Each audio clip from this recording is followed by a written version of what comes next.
এক, বিশ্বজুড়ে সাপ ৩,০০০ প্রজাতির রয়েছে, তবে সব সাপ বিষধর নয়, মাত্র ৬০০ সাপ বিষধর।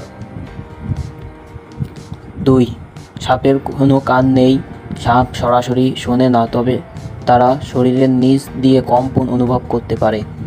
৩, সাপের চোখের পাতা নেই, তাদের চোখ সবসময় খোলা থাকে এবং একটি শস্য স্তর দিয়ে ঢাকা থাকে, যা নিয়মিত পরিবর্তন হয়। ৪, সাপের জিহ্বা লেন্স হিসেবে কাজ করে, তাদের জিহ্বা দিয়ে বাতাসে থাকা রাসায়নিক কণাগুলো শনাক্ত করে চারপাশের পরিবেশ বোঝে।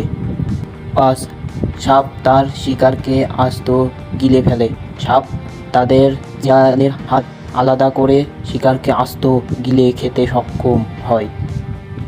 ৬, সব সাপ ডিম পাড়ে না, কিছু সাপ যেমন বোয়া এবং পাইথন সরাসরি বাচ্চা প্রসব করে। ৭, বিষাক্ত এবং অবিষাক্ত সাপের পার্থক্য। বেশিরভাগ বিষাক্ত সাপের মাথার আকার ত্রিভুজাকার এবং তাদের চোখের মণি লম্বা হয়, যা অবিষাক্ত সাপের তুলনায় ভিন্ন।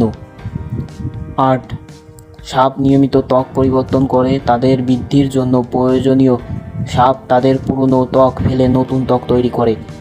৯, সবচেয়ে দীর্ঘ রেগুলেটেড পাইথন, এরা প্রায় ৩০ ফুট লম্বা হতে পারে, যা বিশ্বের সবচেয়ে বড় সাপ। ১০, সাপদের হাড়ের সংখ্যা বেশি, মানুষের তুলনায় সাপের অনেক বেশি হাড় থাকে, কিছু সাপের শরীরে ৪০০ থেকে ৫০০টি পর্যন্ত কশেরুকা থাকে।